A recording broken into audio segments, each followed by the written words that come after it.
అన్నాడు, వాక్కు ద్వారా వస్తాడన్నాడు, ఆ వాక్యము శరీరం ద్వారా వస్తాడన్నాడు. ఇప్పుడు ఆ వాక్యమే మన మధ్య కాదు, ఎక్కడికి వచ్చేసిందంట?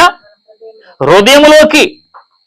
నీ ఎదుట నేను పాపము చేయకున్నట్లు దేవా నీ వాక్యము, ఏ వాక్యము? శరీరాన్ని ధరించుకుని వచ్చిందే వాక్యము.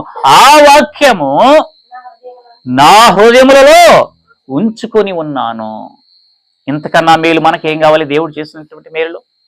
ఆ వాక్యము నా హృదయములో ఉంచుకొని ఉన్నాను. ఏం చేస్తున్నా వాక్యము? 50 వచనం రాయబడింది, నీ వాక్యము నన్ను బ్రతికిస్తుందని రాయబడింది అక్కడ కింద 50 వచనంలో. నీ వాక్యము నన్ను బ్రతికించి ఉన్నది. ఈ వాక్యము బాధలో నాకు నెమ్మదినిస్తుంది. దేవుని వాక్యము, ఈ వాక్యము మనకు నెమ్మదినిస్తుంది.